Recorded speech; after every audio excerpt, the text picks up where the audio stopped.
Hi everyone. Today we're doing a mechanics paper from winter series paper 41, mechanics 1. So we're starting off with one of these questions that essentially just wants you to know what power is, understand the relationship between it and energy. So let's think about what power is. Now you often see power defined as energy per unit time. So it's going to be something in joules per second, number of joules that something is outputting in every second. Now, a way of thinking about this is saying that P is equal to like kind of the change in energy that, that some energy into a system. So the change in its energy divided by the time is the change in time, the time that's passed. Now, this is pretty much the equation that we need. And we also need to remember Newton's second law. F net, so net force, is equal to mass times acceleration. And we also need to know that work done is force times distance. Okay, so now we've got everything we need to know. We've got to put these together in some way that makes sense. Now, we're not told the forces directly.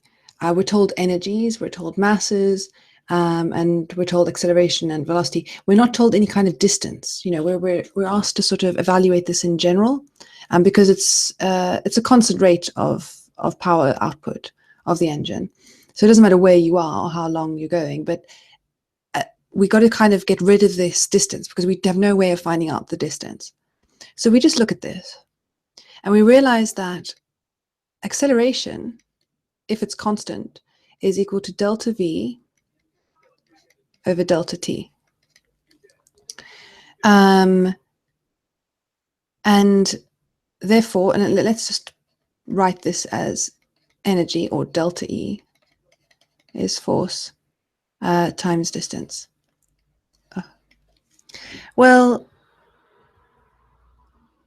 we have delta V over delta T. Well, distance itself, and we know that delta D over delta T is just equal to the velocity, right?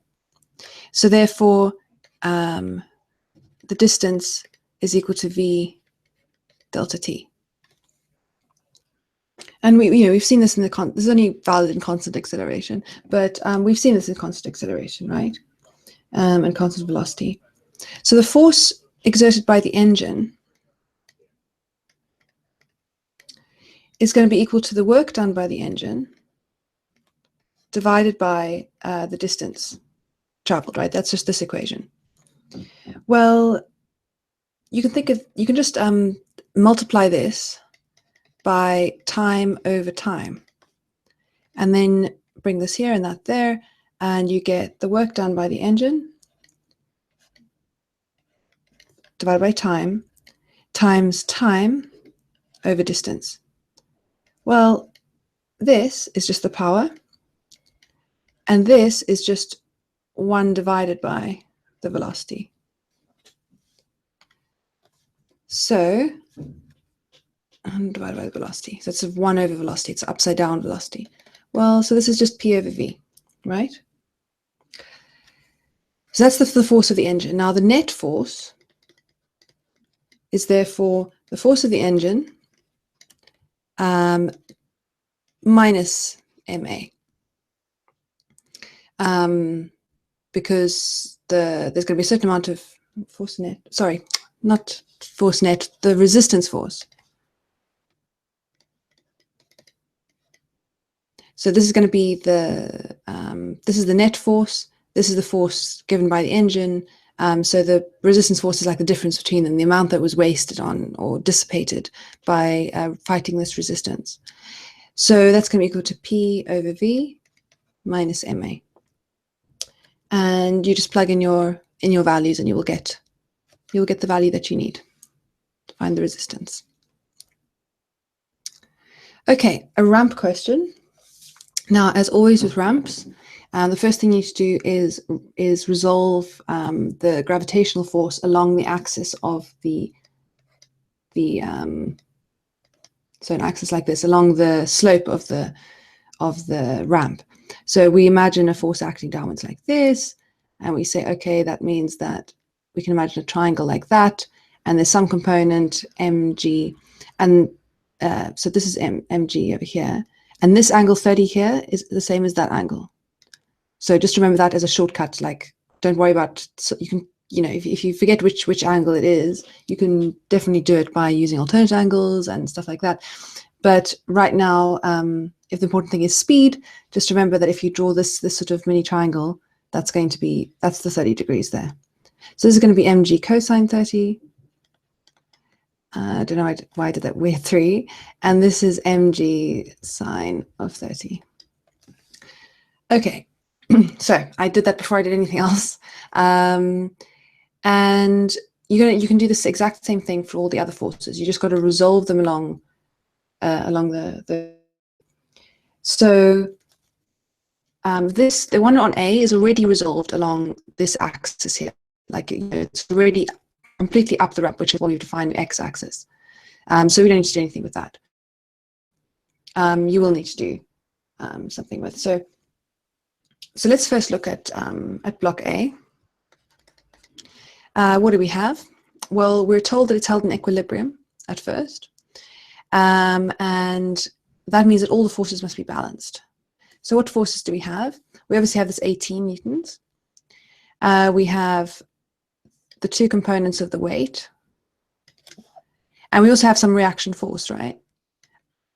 Because things are balanced, this must be equal to the weight in that along that direction.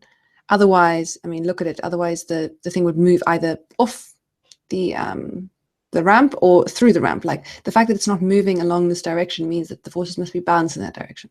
It so happens that they're also balanced in this direction. But even if they weren't, even if the thing was moving up and down the ramp, the fact that it wasn't moving into the ramp or up, you know, into the air means that the forces along this y direction, you know, perpendicular to the ramp, must be balanced. We know that 18 newtons must be equal to mg sine of 30. And we remember our triangles. I mean, you can use a calculator actually. 1, 2, square root 3. That's 30 degrees. So sine of 30 is 1/2. So this is mg over 2. So therefore the mass is equal to 2 times 18 over 10. Oh, you know, in fact, they've just asked for the weight. Oops. So I almost made the terrible mistake. But the weight is mg. So the mass is m for sure. And you know what g is. And you'll get partial credit. But the fact, oh, honestly, I don't know why this thing does this. Whatever. So the weight is just mg. So you only have to solve. You can keep that on the side. So mg is equal to 2 times 18 newtons, which is 36 newtons. So you see how it's done. So that was the simple case, because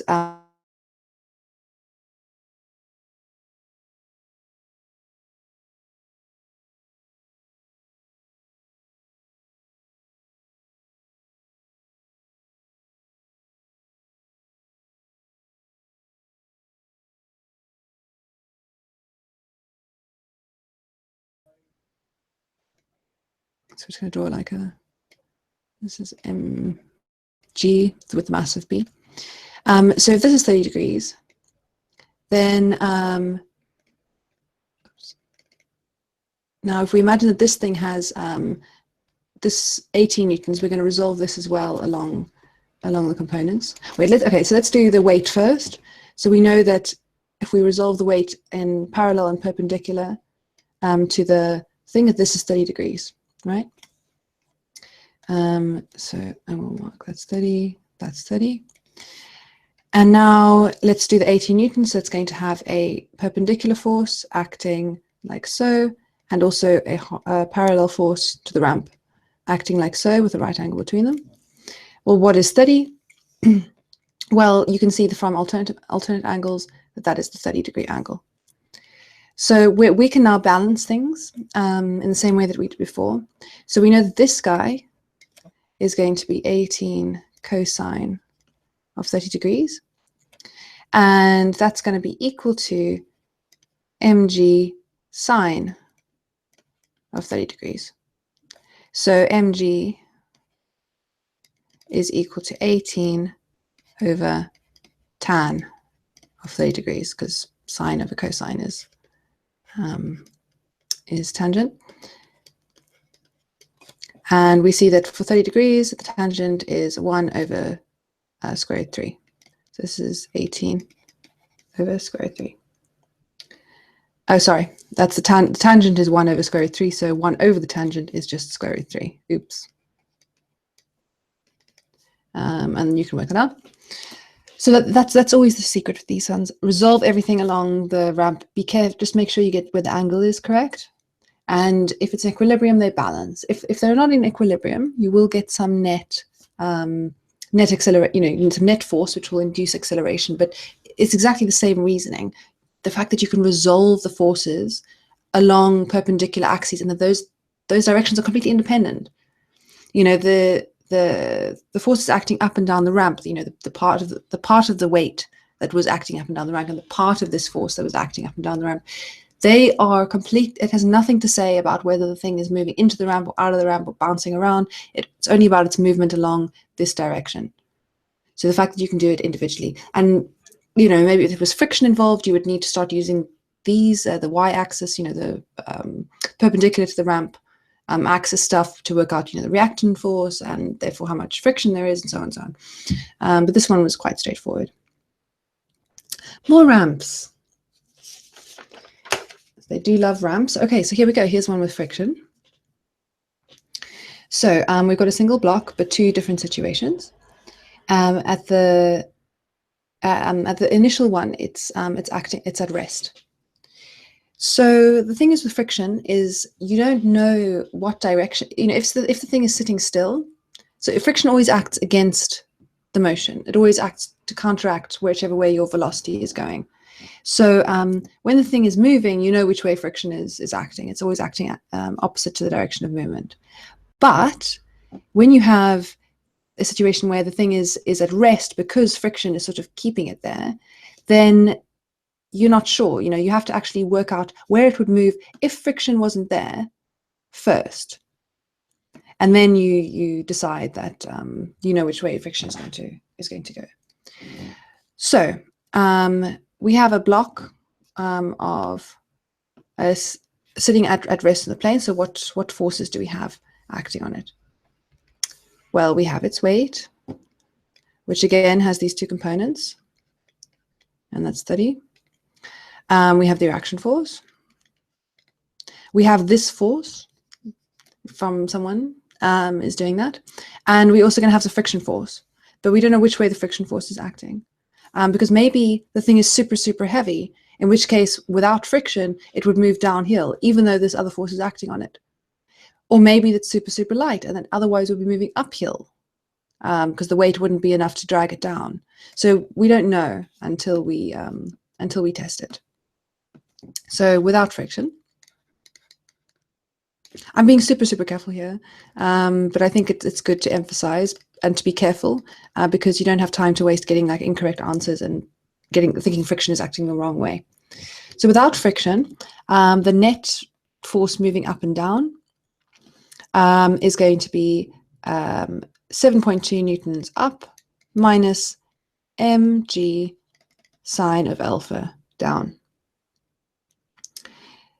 And we're told that the tangent of alpha is 7 over 20.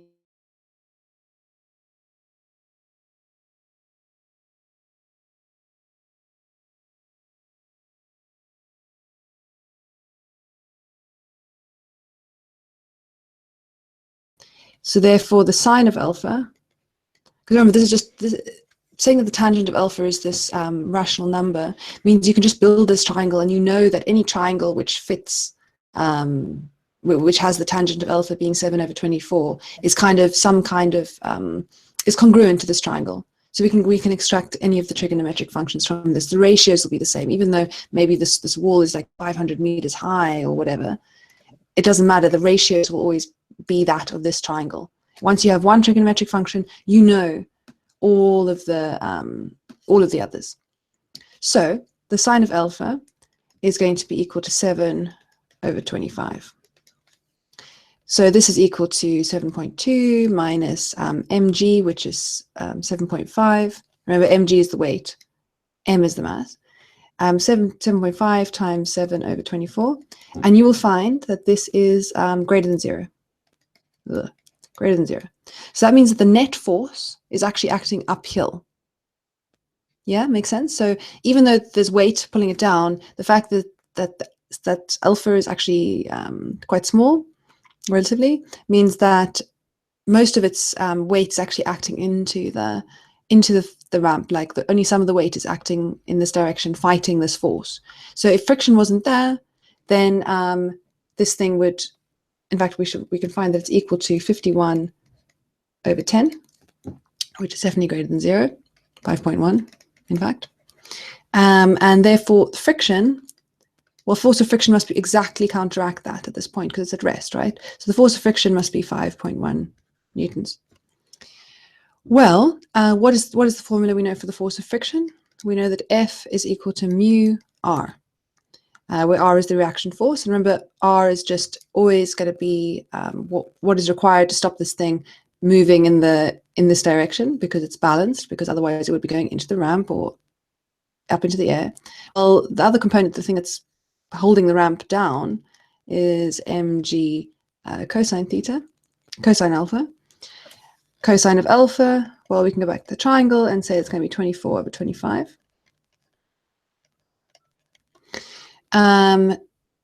So this whole thing is mu g times the cosine of alpha. So therefore mu is equal to the force of friction over the cosine alpha. We know the force of friction, we know mg, that's the weight, we know cosine alpha from here. And that'll give you that mu is equal to 17 over 24. So that is what, so the whole thing about friction is that until it starts moving, you know, the coefficient of static friction, so you, this is the force of friction that's acting right now to stop it moving with this 7.2 Newton force acting on it. But maybe I could increase this force. And it still wouldn't move. And that just depends on what mu is. So the minimum mu needs to be, to have it be still in this scenario, is 17 over 24. But maybe if mu was really, really, really high, I could increase this force for ages and, you know, make it really, really, really high as well. And the effective mu, the mu that was sort of like working to combat, you know, the force of friction, would just go up and up and up because mu is quite powerful. But in this case, mu is that's the minimum that it has to be in order for this thing to remain still. If it was any less, then the friction wouldn't be enough to combat this force pulling it up the hill. I hope that makes sense. So in the next part, the force is acting down the plane, and we get the block sliding downwards. You know, so force of friction is not enough to combat the weight and the force acting downwards. So let's redraw that. Blah, and we also have this guy.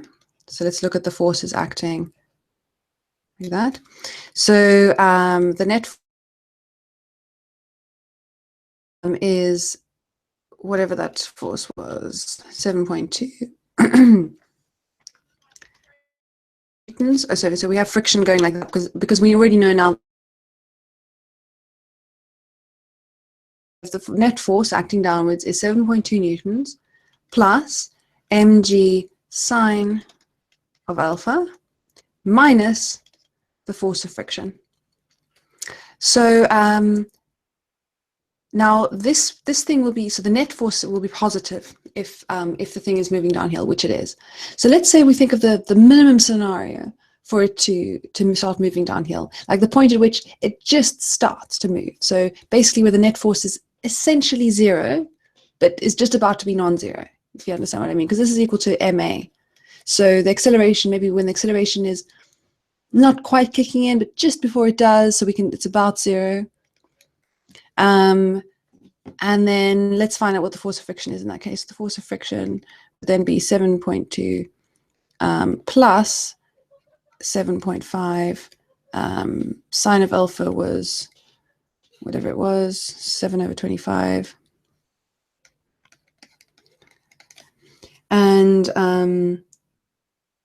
And this is going to be equal to mu r. And if you rearrange, you'll find that mu is equal to 31/24. So this is like the maximum mu can be to sort of stop it from moving. So if it is moving, then the mu must be less than that, if you see what I mean. So if it was being held just at equilibrium, like absolutely with everything the force of friction could give, that would require mu to be 31/24.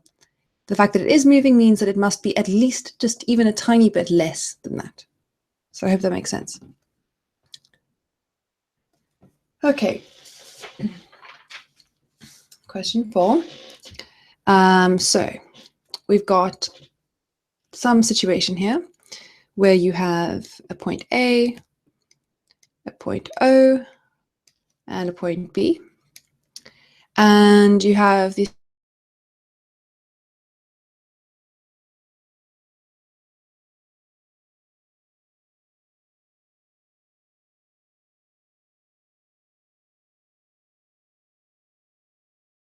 V of P is 1.3 meters per second. That the acceleration of P is 0.1. We're told that the acceleration of Q is 0.016 t. So that's valid anywhere. Like that's just that's a function of time. Ugh. And we're told that the velocity of the particle P when it gets to A is equal to the velocity of the particle P when it gets to Q when it gets to B. Well, what are we using? We're going to use our constant acceleration equations for P, because it has a constant acceleration, 0.1. Like that's not dependent on time. The acceleration of Q is dependent on time. So so we have our velocity. Let's look at P first. The velocity of P when it gets to A, well, that's going to be equal to its initial velocity plus its acceleration, constant acceleration, times time. And that's going to be equal to, we're told that that's equal to the velocity of Q at B, which is going to be equal to the initial velocity of Q plus the integral of the acceleration of Q dt. So if you haven't seen this formulation before, like that's where this comes from. So this is what you get if you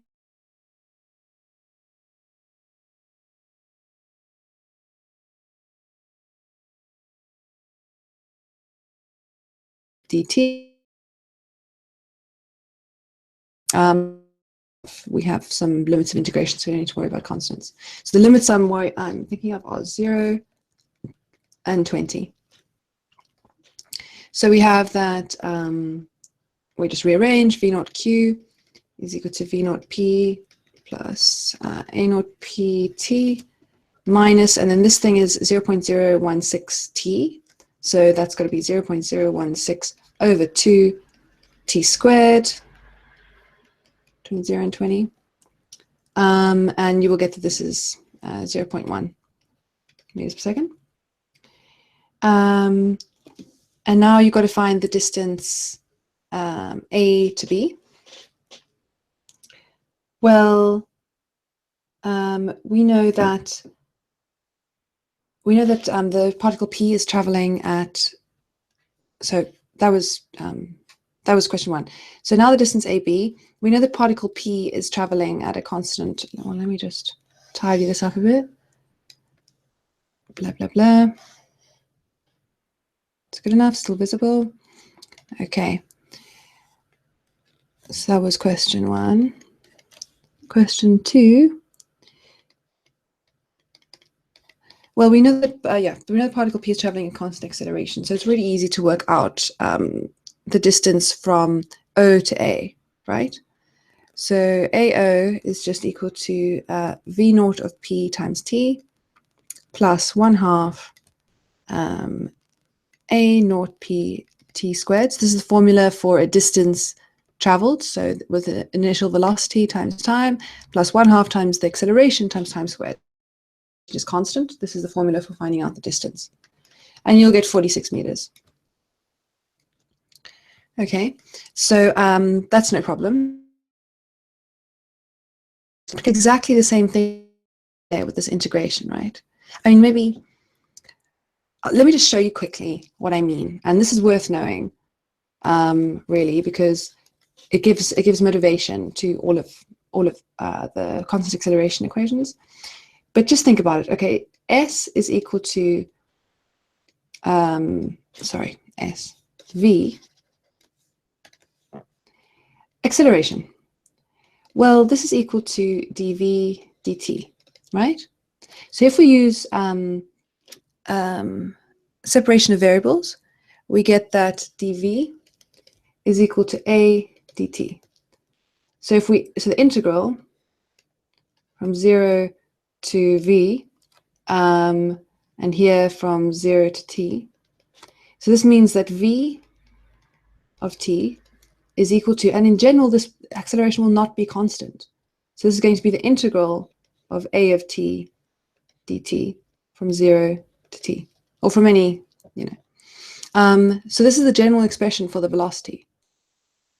And this is going to, in fact, let's take away the limits, because if we then integrate this, so this is going to be equal to some function of t, plus a constant, right? And that constant is going to be equal to v naught. Like, it's going to be equal to the thing that was true when time was 0. Like when time was 0, v is v naught. So that's what the constant turns out to be.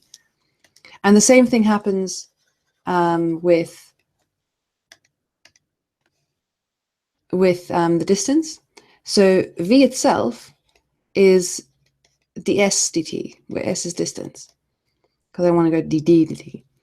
Well, you just separate it and you find exactly the same thing. S of t is the integral of v of t dt.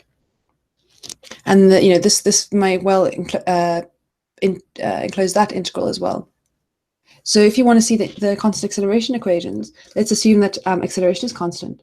So we get that v of t is equal to a, just some a, integral dt, which is a t plus some constant, which turns out to be v naught. And then we get that the distance, s of t, well, it's the integral of this thing, right, where a is constant. So v naught integrated is just v naught t, plus this thing integrated is 1/2 a t squared, because a is constant, so you just integrate t squared, plus a constant, which turns out to be s naught. So the constant acceleration equations are what pop out when you integrate just from this simple a is dv dt, and v is ds dt, and equations back. So here, acceleration equation straight off. For OB, we can't, right? We can't use the constant acceleration equations because the acceleration is not constant. But we can just use the integral expression. So we actually get that the distance is v naught t plus the integral from 0 to 20 of acceleration over 2 t squared dt, 0.0. So this is the 1/2 at squared. Sorry, but you're just integrating a dt. So you're integrating it twice, essentially.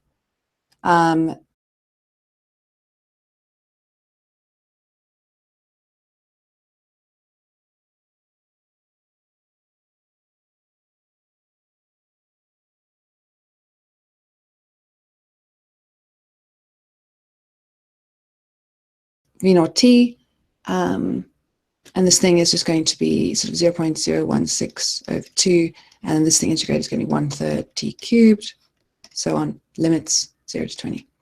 So I hope that makes sense. It's worth practicing this a bit, even when you don't have to, and then integration just makes everything so much easier once you really internalize what it's doing.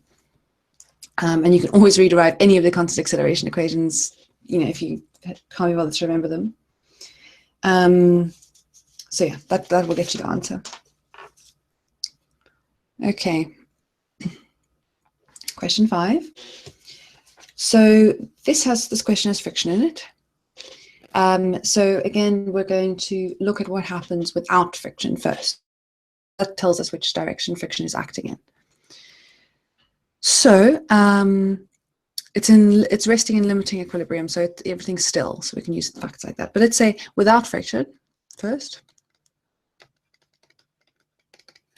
The force acting, let's say that way, is going to be equal to the mass of Q, the weight of Q, which is mqg, minus mpg. And you can see that this is equal to 1 Newton, which is obviously greater than 0. So the initial force, like if friction wasn't acting, the thing would be moving that way.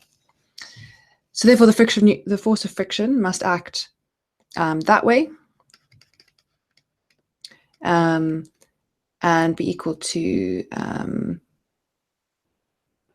1 Newton.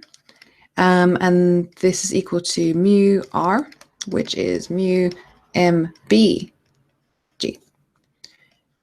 And this gives you that mu is equal to 2/5. I mean,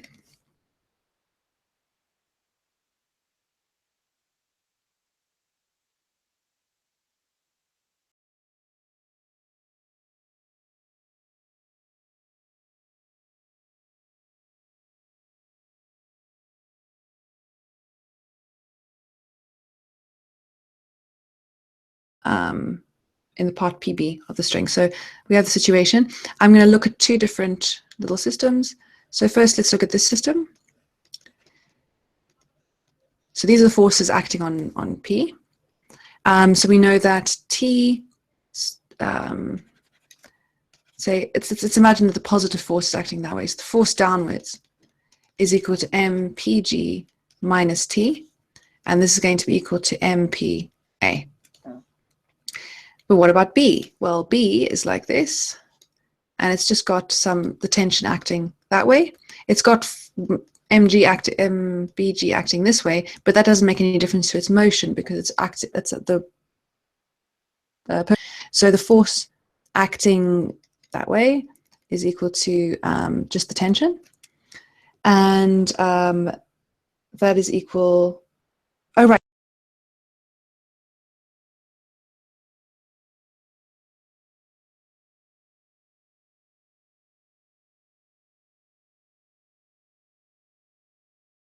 Reaction force, and then this is obviously going to be equal to mu times r. So the force acting that way is the tension minus mu mbg, and this is equal to mba. So the important thing to remember is that these t's and these a's are the same because the system is kind of moving as a unit, and we can make that assumption because we know that the string is light and inextensible, so it can't be stretched or compressed or be loose, or any of these things that would allow the system to move like in a more complicated way with different particles moving at different speeds. Like this thing is moving, they're both accelerating at the same rate, they both got the same tension in the string that they're feeling. So now we have 2 equations, and we can easily solve this. We've got 2 unknowns, we've got T and A. We know MB, we know mu, we know G, we know MP. And that's all we need. So you can solve this to get T and A pretty easily, I think. Okay, so that's all there is to that question. Question 6. So here we've got a particle falling, through the air bit and then hitting this water, and they give you some information. So let's imagine that this is the water, and we have the particle starting off 5 meters up. It hits the water at some stage, and then a little bit later, it hits the ground, and this is 4 meters. So, what do we know? So first we have to find the resistance to motion of the particle while it is moving in the liquid. So for this, what is the resistance to motion when you're moving liquid? Well, it's kind of related to the viscosity. You know, it's like the force of the liquid, sort of kind of friction of the water molecules, the liquid molecules. Oh no, I've just realized that the thing has lost visuals. So I don't know when that happened. I've been trying to check regularly. So I'll go have a look, and hopefully it won't be too much, just to give you. You can also hopefully look at the PDFs once I upload them afterwards, and hopefully we didn't miss too much to make it unusable. Sorry about that. I try and check regularly because occasionally there are connectivity issues. But let's keep going. Okay. So question 6. So I've just drawn this. All I've drawn is of the physical situation so far. Okay. So when you're moving through water, your weight is always pulling you downwards, but you've also got this. I'm gonna.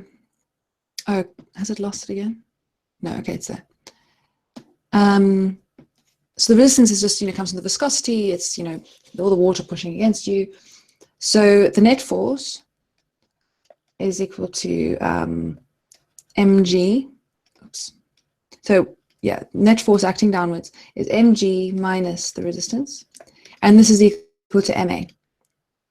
Right? And they've given us the acceleration. They said the downward acceleration of the particle while it is moving in the liquid is 5.5 meters per second. So that's less than through air, right? Because they've told us that the particle is of mass 3 kilos. So acceleration would be equal to mg. Sorry, the acceleration is equal to g in air. And so the acceleration would be equal to 10. So here it's only equal to 5.5. So so obviously the thing is being slowed. So we can just solve for f res is equal to m a g minus a, and that's 13.5 newtons. You can do that.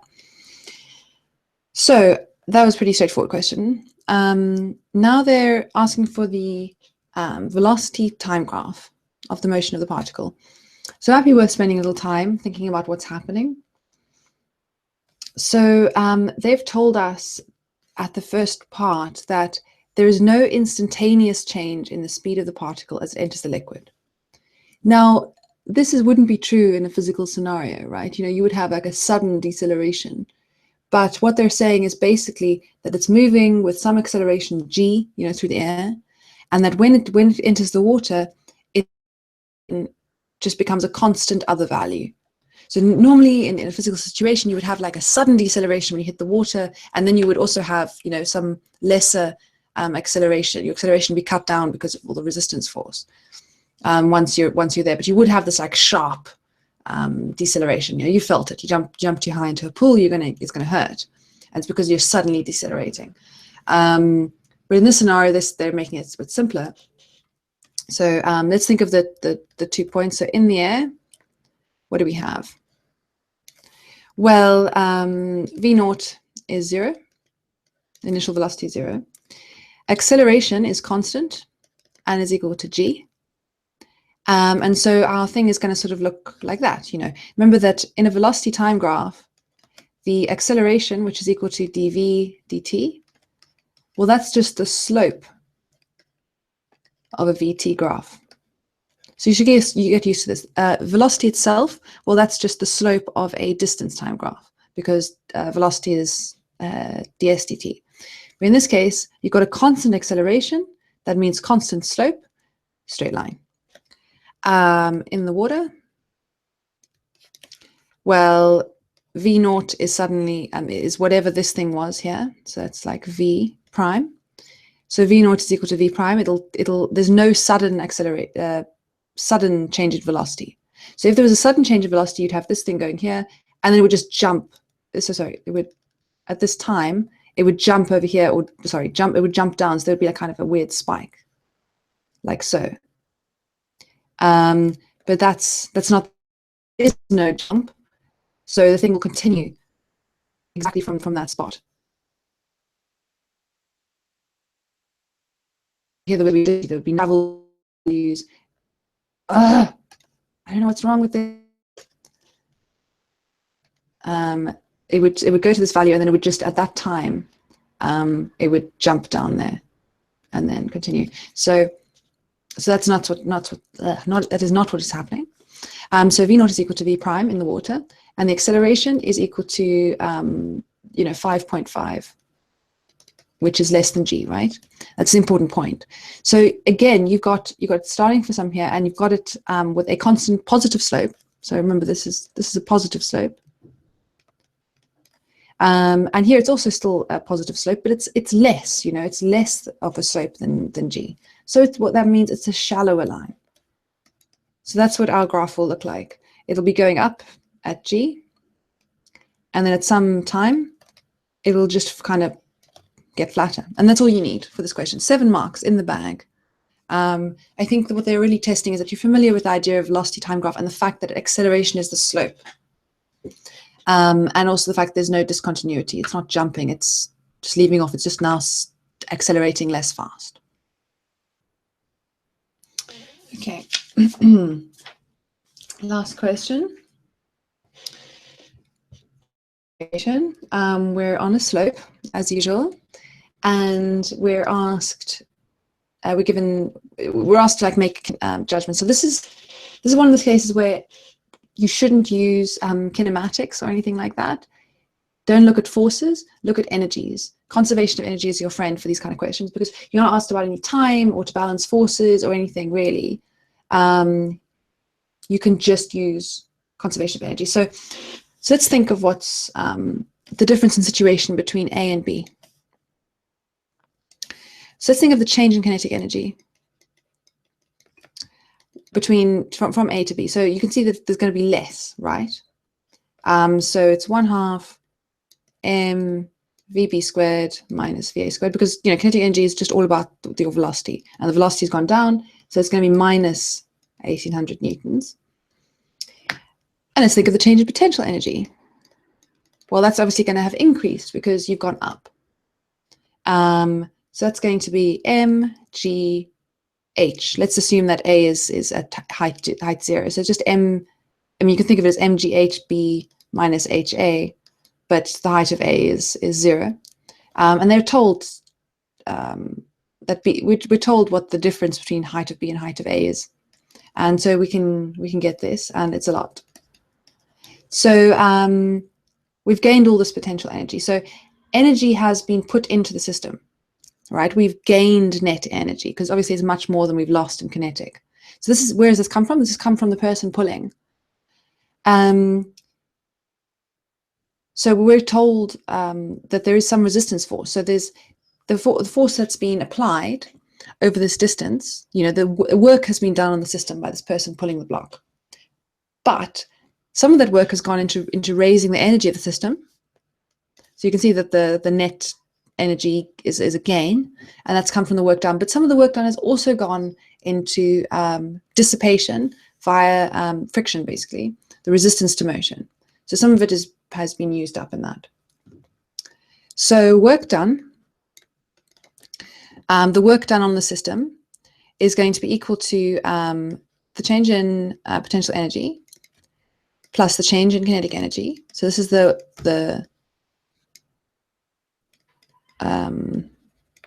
energy gain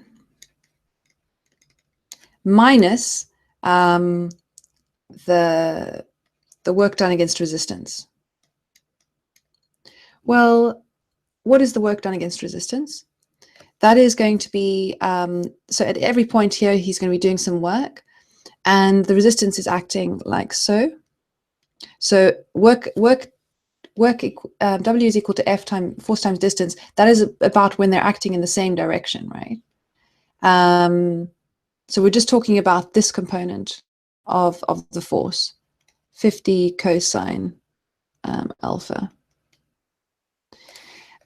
So so the force, right, so the work done in total, the work put into the system is 50 cosine alpha times the distance AB, and that's equal to this delta E, this change in energy, minus the work done to fight resistance, which is force times distance, and the resistance to motion is 6 newtons, and that is acting in the direction of motion, so we just use 6 times the distance AB. And this should all we know AB, we know delta E, and we can therefore work out cosine of alpha, and that's all you need. So you just have to, for this question, you just have to be a little careful about when you think about work, and always say to yourself, is the work being done by this object, by the system, or is it being done on the system? So if the work is being done on the system, then that reflects that there's a gain in potential energy. If the work is being done by the system, then it'll be losing energy of some kind, internal energy. And then also realize that you're doing work on the system. Now, energy is of course conserved. Energy is always conserved in, like, you know, in a closed system. And in the whole universe, the universe is like, well, probably a closed system. So, you know, the energy is conserved overall.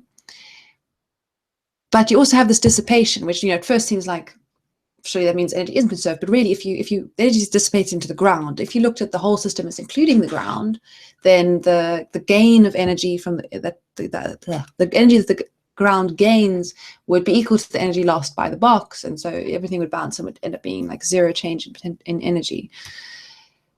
But in these cases, you wanted the box to be your system, so you allow the total energy to change, and energy to be input into the system, energy to come out.